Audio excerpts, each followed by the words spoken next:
이 세상에는 많은 약속이 있고 또 다양한 소망이 있지만 그 약속에 근거한 다양한 소망이 있지만 그런 것들이 이루어진다는 보장은 없습니다. 이루어지는 것도 있고 안 이루어지는 것도 있고 그렇습니다. 이루어질 때는 기쁘고 안 이루어질 때는 실망스럽고 그렇겠죠. 그런데 우리 믿음의 성도에게는 결코 변하지 않는 확실한 약속이 있습니다. 그것은 우리가 이 땅에 삶을 마치는 날 저 영원한 천국에 들어간다는 것입니다. 천국은 아무나 갈 수 있는 곳이 결코 아닙니다. 그것은 천지를 지으신 하나님이 거하시는 곳이고 그래서 죄가 흠 있는 자는 결코 들어갈 수 없는 접근도 할 수 없는 곳입니다. 계시록 21장 27절에 무엇이든지 속된 것이나 가증하니 또는 거짓말하는 자는 결코 그리로 들어가지 못하되 오직 어린 양의 생명책에 기록된 자들만 들어가리라고 하셨습니다. 우리도 죄가 많고 흠이 많은 사람들입니다. 그러나 주님의 보혈로 죄사함을 받은 우리는 하나님께 흠없는 존재를 인정받아 그곳에 들어갈 수 있게 된 것입니다. 그런데 늘 말씀드리다시피 천국은 이 땅의 삶을 마쳐야만 들어가는 곳이 아닙니다. 이 땅에서도 우리가 성령님과 동행할 때 그분의 은혜로 이 천국을 누릴 수가 있습니다. 천국을 한마디로 말하면 기쁨입니다. 천국을 산다는 것은 기쁨의 삶을 산다는 것입니다. 그래서 우리가 천국을 누리는 삶은 기쁨의 삶을 산다는 뜻입니다. 우리가 이렇게 천국의 기쁨을 누려야만 하는 이유는 그래야만 죄로 물든 이 세상이 주는 고난과 시험을 능히 이기고 성결한 삶을 살 수 있기 때문입니다. 이 세상에 죄가 많아지면 사람이 느끼는 고통은 더 커져요. 창세기 18장 20절에 보면 여호와께서 또 이르시되 소돔과 고모라에 대한 부르짖음이 크고 그 죄악이 심히 무거우니 내가 이제 내려가서 그 모든 행한 것이 과연 내게 들린 부르짖음과 같은지 그렇지 않은지 내가 보고 알려하노라 하고 말씀하시는 장면이 있어요. 죄가 많으니까 소돔과 고모라에서 신음소리와 고통소리가 그렇게 하늘 보좌까지 올라갔다는 얘기예요. 우리도 마찬가지예요. 이 죄가 없으면 좀 먹는 게 없어도 배고파도 그렇게 힘들지 않을 수 있어요. 그런데 죄가 많아지면 아무리 풍성히 먹어도 그 마음속에 고통이 있고 신음소리가 나오게 돼 있어요. 그리고 많은 사람들이 그런 고통을 잊기 위해서 육신의 쾌락과 세상의 향락을 추구하는데 이런 것들이 대부분 다 하나님 앞에 범죄하는 것입니다. 술을 먹고 또 음란을 하고 그것 갖고 안 되면 이제 마약을 하고 그것 갖고 안 되면 더 심한 것도 하는 그런 죄를 짓습니다. 이런 것들을 추구하면서 고통을 잊으려고 하는데 그게 결국 하나님의 진노를 쌓는 거예요. 믿음의 성도라 할지라도 천국의 기쁨을 모르면 결국은 내가 아무리 그런 거 하면 안 되지 하면서도 결국 끌려가게 돼 있어요. 그래서 그런 세상의 쾌락을 쫓아 살게 되면 하나님으로부터 점점 멀어지게 되고 나중에 구원을 받는다 할지라도 부끄러운 구원 정말 참 그런 구원을 받을 수밖에 없는 것입니다. 그러므로 성도는 먼저 세상이 주는 기쁨과 다른 천국의 기쁨이 무엇인지를 분명히 알고 있어야 할 줄로 믿습니다.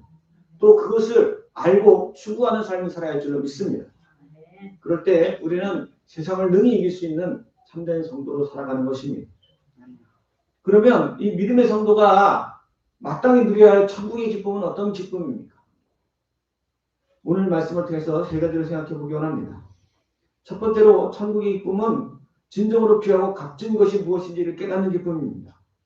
오늘 본문 44절에 천국은 마치 밭에 감추인 보화 같으니 사람이 이를 발견한 후에 숨겨두고 기뻐하며 돌아가서 자기 소유를 팔아 그 밭을 사느니라고 했습니다.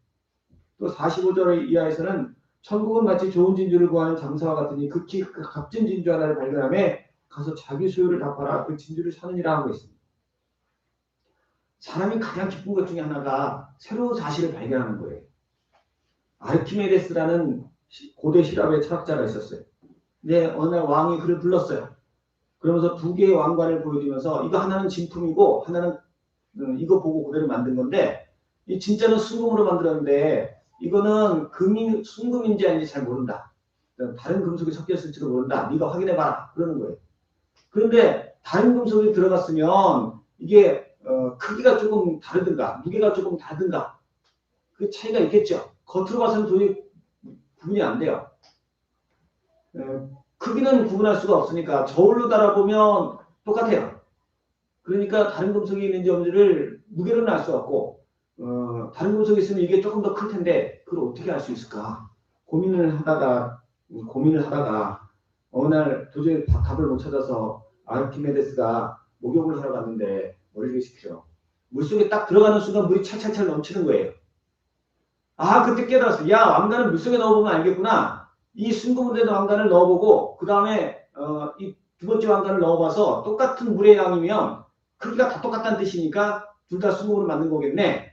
딱 떠오른 거예요. 그 순간에 깨달았다 라는 뜻의 유레카를 외치면서 알몸으로 뛰어나갔대요. 얼마나 좋았으면 알몸으로 뛰어나갔겠습니까? 고민하던 것을 깨달으니까 행복한 거예요. 오늘 이게 뭐든지 새로운 사실을 발견하면 행복합니다. 오늘 보신 동영상에 나오는 우리 어르신들 잘 보이지도 않고 기억도 흐리지만 저렇게 모여서 의논하면서 시험도 보고 무한당하면서도 한글을 배우는 것은 배움을 통해 깨닫는 기쁨이 크기 때문에 그래요. 네. 안 그러면 저렇게 오래 앉아 계시면 허리도 아프고 이걸 힘들어서 그걸 어떻게 해요? 그런데 이게 깨닫게 되면 너무 행복한 거예요, 사람이. 우리도 마찬가지입니다. 뭐 고민할 때, 이 문제를 어떻게 해결하면 좋을까? 고심하고 고민할 때 딱 떠오르면 정말 행복해요. 아, 그렇게 하면 되겠네.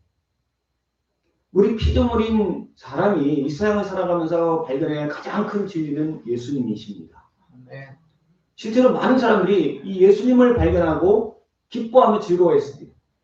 동방 박사들이 하늘에 별이 뜬 걸 보고 이 고통스러운 세상에서 구원자가 나셨는데 도대체 그분이 어떤 분일까 궁금해서 재산을 다 정리해서 하나먼 길을 별을 따라왔어요. 그리고 드디어 이제 그 베들레헴에까지 왔어요. 마태복음 2장 10절에 보면 이 동방 박사들이 기뻐하고 또 기뻐하였다라고 그랬어요. 예수님을 만나는 게 그렇게 기쁜 거예요. 사도행전 8장에 보면 빌립이 복음을 전하고 세례를 준 이디오피아 감다게 여왕의 국고를 맡은 메시가 나옵니다.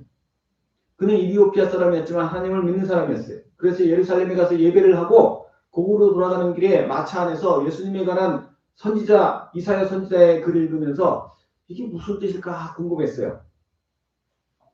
그때 빌립이 나타나서 그 성경의 내용을 아느냐 하고 모른다 그러니까 그게 바로 예수님이다 이렇게 가르쳐줬습니다. 그러자 사도행전 8장 39절에 주의 영이 빌립을 이끌어간지라 내시는 기쁘게 길을 감으로 그를 다시 보지 못하니라 문적도 있습니다. 자신에게 복음을 준 빌립이 갑자기 사라졌는데도 그게 궁금한 게 아니고 행복한 거예요. 예수님이 구세주인 걸 알았기 때문에. 자기가 그렇게 알고 싶었던 구원자가 예수라는 사실을 알고 행복해진 거예요. 지금도 마찬가지입니다. 이전까지 엉망으로 살던 사람, 목표 없이 살던 사람, 희망 없이 살던 사람이 주님을 인격적으로 만나면 그 사랑과 은혜로 말미암아 너무나 행복하고 기뻐요. 저도 처음 예수님 믿었을 때 이제 늘 말씀드리지만 우리 어머니가 저를 강제로 교회를 끌고 왔어요. 막 울고 불고 난리를 치셔갖고 제가 그럼 딱 한 번만 교회 가자고 그리고 끌려갔어요. 거기서 우리 전설적인 신바울 목사님을 만났어요. 그분이 저를 붙잡고 밤새 철야를 기도하신 거예요. 철야를. 제가 뭣도 모르고 끌려가갖고 저녁 때만 보내줄 줄 알았더니 안 보내줘. 10시쯤 되면 보내줄 줄 알았더니 안 보내줘. 자동 넘기면 보내줄 줄 알았더니 안 보내줘. 그래서 1990 날짜로 기억나요. 1995년 구정에 예수님을 만났어요. 격적으로. 철야를 하고 집을 나서는데 세상에 아침에 딱 교회문을 나서는데 아스팔트가 노래. 하늘에 떠있는 구름이 나를 축복하는 것 같아요. 얼마나 행복한지 몰라요. 그때 그 기쁨을 지금도 잊을 수가 없어요. 네. 이게 정말 천국의 맛이구나. 이게 천국의 기쁨이구나. 몇 날 며칠을 기뻐했어요. 예수님을 만나는 것은 그런 사건으로만 만나는 게 아닙니다. 우리가 이 땅을 살아가면서 정말 어렵고 힘들 때 사람의 힘으로 해결할 수 없는 문제 앞에 깊은 고뇌에 빠졌을 때 또 내 마음이 힘들고 지쳤을 때 하나님의 도우심을 간구할 때 그분이 찾아와서 길을 보여주시고 문제 해결을 해주시고 그 사람을 깨닫게 해주실 때 이 세상이 줄 수 없는 기쁨을 맛보게 되는 거예요. 천국의 기쁨을 맛보는 거예요. 야, 하나님이 진짜 살아계시는구나. 하나님이 나의 기도를 들으시는구나. 나에게 이런 지혜를 주셨구나. 다니엘 10장 2절에 보면 다니엘이 이스라엘 백성을 영리하여 온 세상의 끝날에 대해 알고자 21일 세일회를 기도합니다. 그때 가브리엘이 나타나서 말세에 될 일을 가르쳐줬어요. 사도 요한도 반모섬에서 박해당하는 교회를 위해 기도할 때 예수님이 친히 나타나서 최후의 심판 때를 다 보여주셨어요. 우리가 간절히 구하면 진리를 보여주세요. 보석 같은 진리를 보여주세요. 예수님을 보여주세요. 그때 그 기쁨이 곧 천국의 기쁨입니다. 우리가 살아가면서 이런 천국의 기쁨을 맛봐야만이 세상이 주는 유혹을 물리칠 수가 있어요. 아멘. 나는 천국의 기쁨이 있는데 그까짓 거 무슨 친구들 만나서 떠드는 거 의미 없어요. 친구들끼리 만나 떠들어봐야 자기 자랑하는 건데 처음엔 재밌는 것 같아도 나중에는 자랑할 게 떨어지면 난 재미없어요. 그냥 들어주는 입장이 되면 피곤해요. 어디 놀러 갔다 오는 것도 이제는 힘들어요. 나이가 들수록 음식 맛도 예전처럼 나한테 세밀하게 안 느껴져요. 주님 만나는 게 제일 기쁜 거예요. 아멘. 우리 모든 성도님께서 밭에 숨겨진 보화를 발견하듯이 간절히 찾고 구하심으로 주님을 만나시기 바랍니다. 아멘. 주님 안에서 진리를 깨달으시고 내가 갖고 있는 고민들이 하나하나 주님께서 해결해 주시는 은혜를 누리시기 바랍니다. 아멘. 내게 문제가 있으면 이걸 갖고 자꾸 주님께 안 하세요.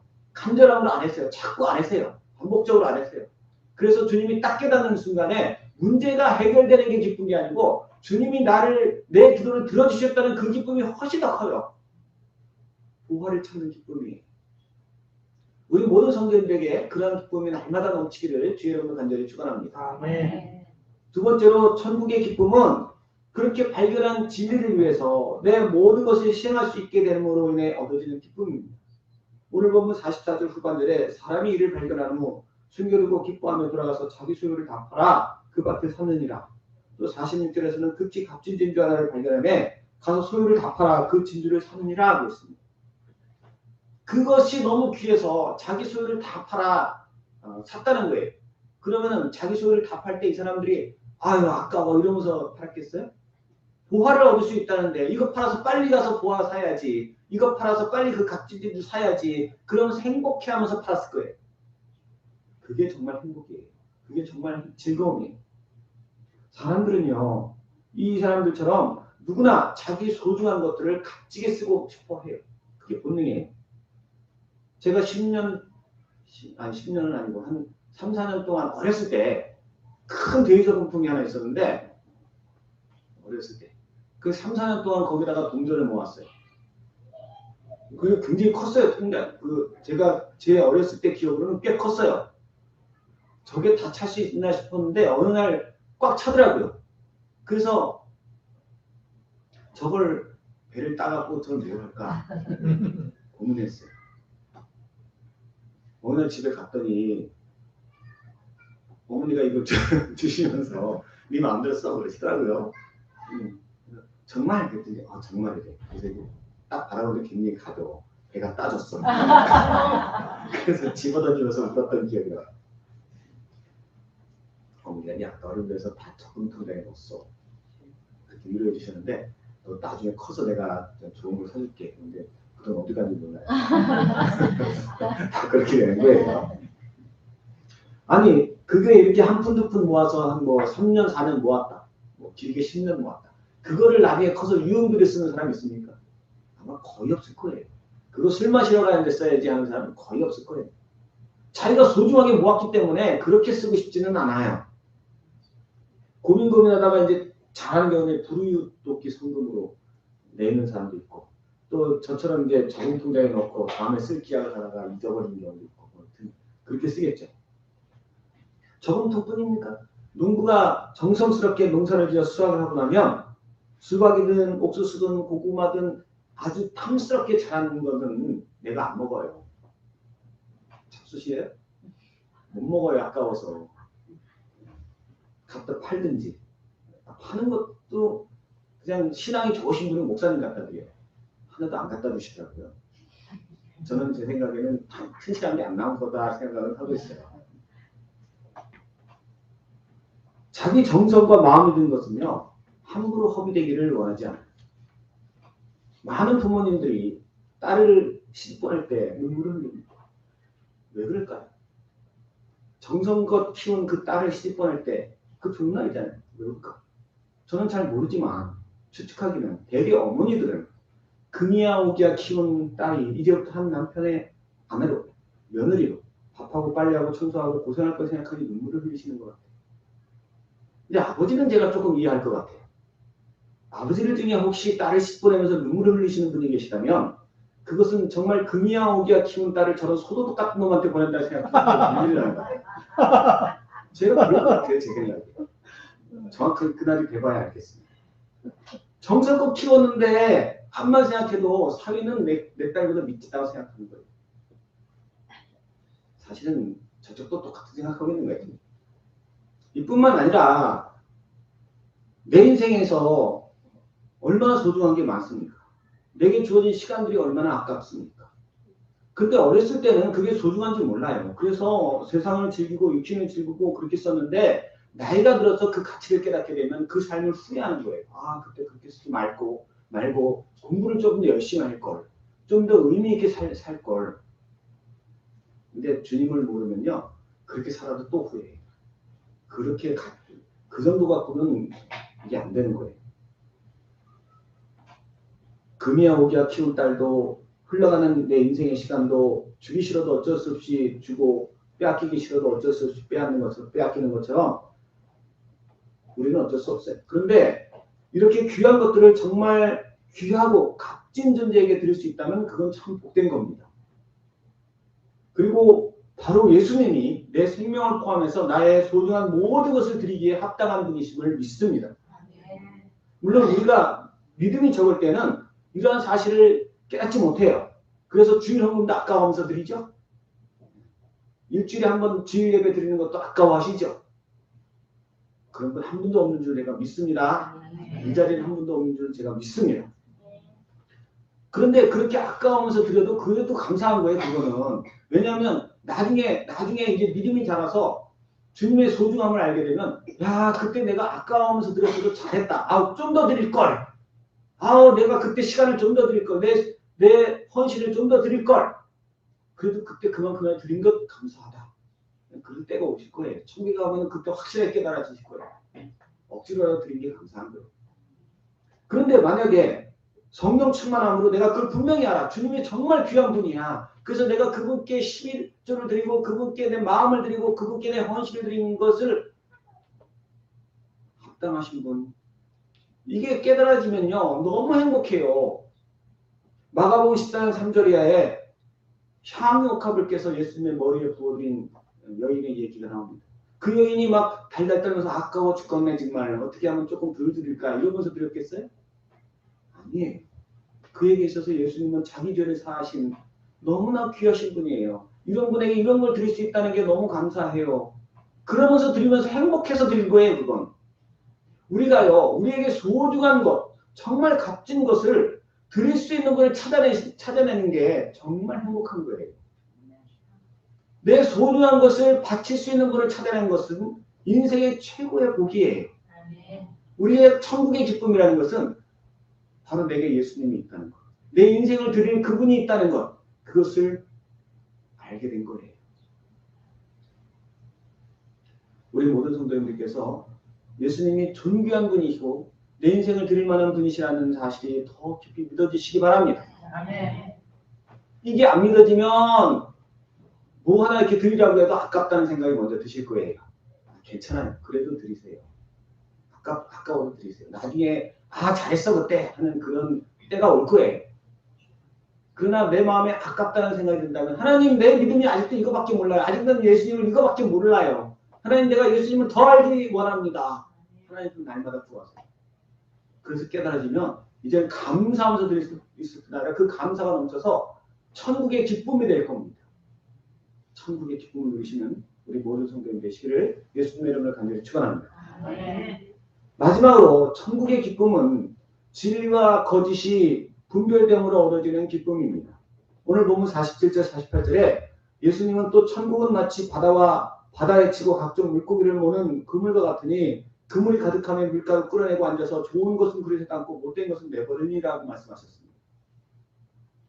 옳고 그른 것이 가려질 때 많은 사람들이 마음이 시원합니다. 드라마나 영화에서 사람들에게 오해를 받아 악인이 칭찬을 받고 착한 사람인 주인공이 누명을 쓰고 공격당하는 걸 보면 시청자는 꼭 사이다 없이 고구마 먹는 것 같이 얼마나 답답한지 몰라요. 근데 드라마가 끝날 때쯤에 선과 악이 분명해지고 악한 자가 벌을 받고 선한 자가 상 받을 때는 속이 얼마나 시원한지 몰라요. 다 안 보시는 것처럼 다 이렇게 쳐다보시면 제가 어떡합니까? 나만 봅니까? 사실 그 고구마같이 질질 끄는 드라마를 맨날 며칠 지켜보는 것은 그 마지막 순간에 선과 악이 나누던 그 짧은 순간 보려고 그러는 거잖아요. 알레루야. 처음에는 남자 배우 얼굴이 잘생겨서 내가 정말 얘기를 안 하려고 했는데 지나가면서 우리 여러분만 그러더라고요. 저 사람 잘생겼지 그러는데 그래 잘생겼다.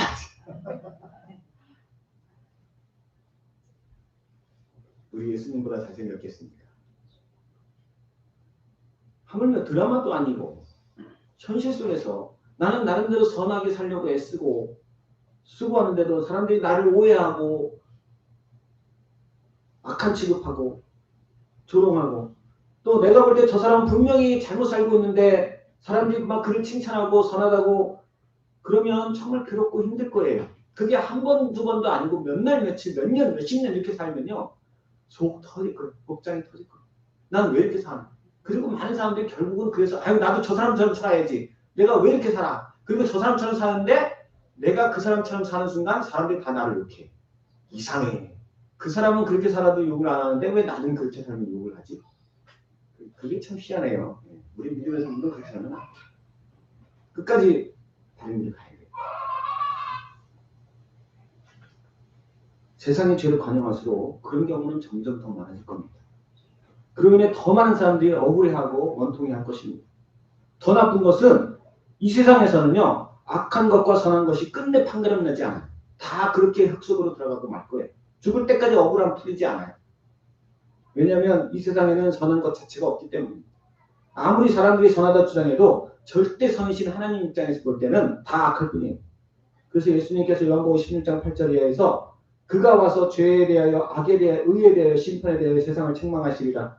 죄에 대하여라 하면 그들이 나를 믿지 아니하며 의에 대하여라 하면 내가 아버지께로 가니 너희가 다시 나를 보지 못하며 심판에 대하여라 하면 이 세상 임금이 심판을 받았음이라고 하신 것입니다. 한편으로 우리 믿는 사람에게는 우리 죄를 용서하시고 의롭다 인쳐주신 예수님이 계십니다. 예수님으로 말미암아 나는 선한 존재가 되었습니다.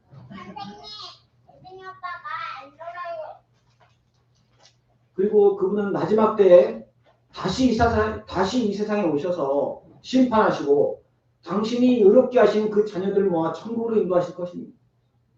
그 천국에는 더 이상 눈물도 억울함도 원통함도 없는 것입니다. 계시록 21장 4절에 모든 눈물을 그 눈에서 닦아지시니 다시는 사망이 없고 애통한 것이나 곡하는 것이나 아픈 것이 다시 있지 아니하리니 처음 것들이 다 지나갔음이라고 하셨어요. 오직 그곳에서 우리는 영생을 누리며 승리자의 멸류관을 쓰고 천군 천사의 찬사를 받으며 살아갈 것입니다. 그런데 이런 선과 악이 나눠지는 기쁨은 천국에 들어갈 때만 있는 게 아니에요.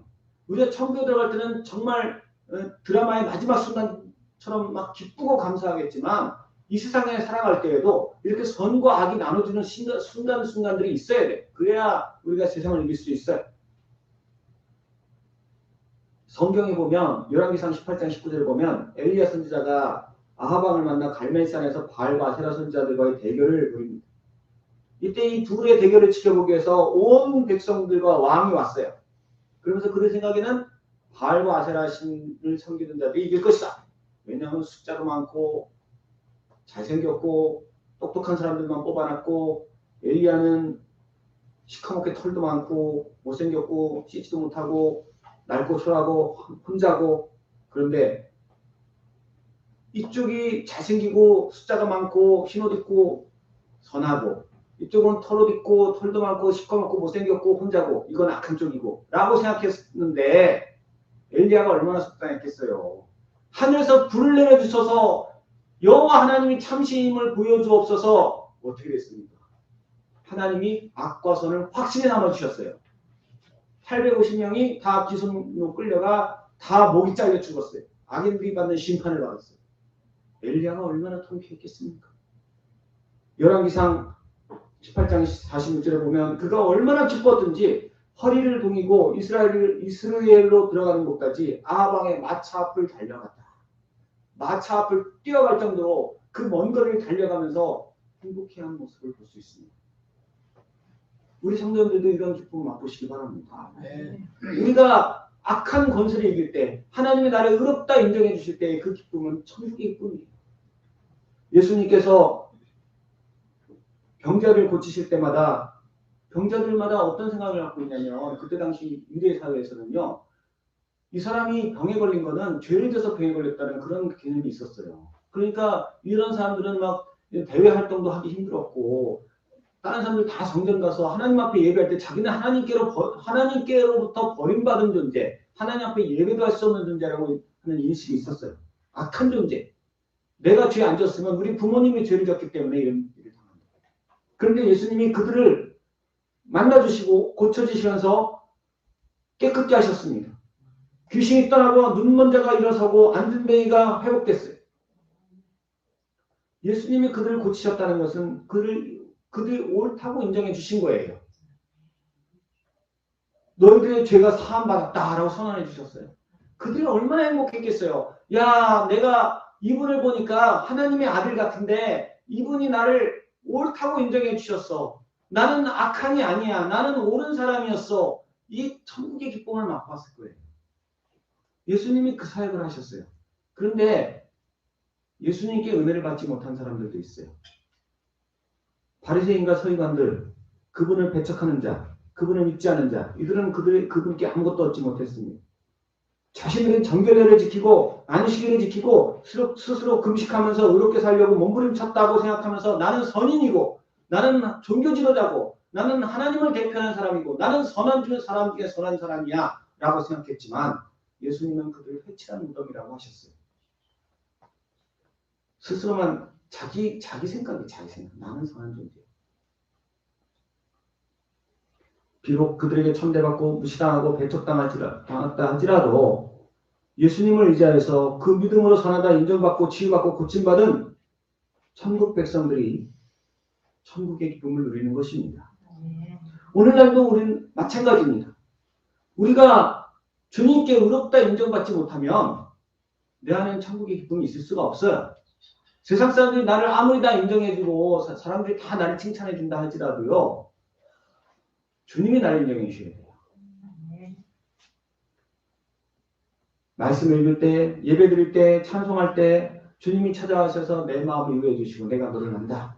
내가 너의 기도를 들었다. 내가 너를 붙잡아 주리라. 이런 나와 주님과의 그 긴밀한 교제가 있어야 돼요. 주님이 내게 응답하셨다는 것은 내가 의롭다고 인정해 주신다는 거예요. 의롭지 않으면 하나님 응답 안 하십니다. 회개하지 않으면 하나님 응답 안 하세요. 내가 하나님 말씀을 읽을 때, 성경 말씀을 읽을 때 이게 확 깨달아지는 게 있으면 하나님 나를 인정해 주신 거예요. 내가 기도해서 작은 거라도 응답을 받은 게 있으면 그건 하나님이 나를 의롭다고 인정해 주신 거예요. 너는 악한 자가 아니야. 너는 내가 볼 때 선한 자야. 내가 너를 칭찬하노라. 내가 너를 택하노라. 너는 내 딸이야. 내 아들이야. 이런 것이 매일매일 있을 때 그 사람은 천국의 삶을 사는 겁니다. 그 사람은 다른 거가 필요 없어요. 진짜 누려보세요. 그런 삶을 살 때 정말 행복해요. 다른 거 없어도 배가 고파도 가진 거 없어도 나는 행복해. 이런 삶을 살 때 우리는 세상을 이길 수가 있습니다. 그렇지 않으면 우리는 다 세상의 유혹에 넘어가요. 세상에 얼마나 좋은 게 많은지 몰라요. 요즘엔 뭐 맛집도 많고요. 볼거리도 많고요. 뭐 갈 데도 많고요. 막 24시간을 쪼개갖고 구경 다니고 놀러 다니고 먹으러 다녀도 시간이 부족해. 돈이 없어 못 가지. 돈이 없으니까 더 속상해. 그러니까 뭐 SNS에 한번 갔다 온 데 다 올려갖고 막 이런 갔다 왔다 자랑하면 그것도 본 사람이 열받아. 이 사람 맨날 여기 가는데 나는 못 간다고. 그래서 더 갈등이 심화돼요. 정말 믿는 사람은요 그런 거 안 올려요. 정말 믿는 사람은 예수님 그림 하나 올려놓거나 또는 뭐 저처럼 그냥 우리 가족 사진, 전도하는 사진 그런 거 올려놓고 그런 거 안 올려요. 우리 모든 성도님께서 날마다 주님 안에서 의롭다 인정해 주시는 은혜를 누리시기 바랍니다. 날마다 주님 안에서 진리를 발견하시는 기쁨을 누리시기 바랍니다. 날마다 믿음의 성장에서 그 주님을 위해서 내 모든 것을 드릴 수 있는 희생의 기쁨을 맛보시기를 주의 이름으로 간절히 축원합니다. 아멘.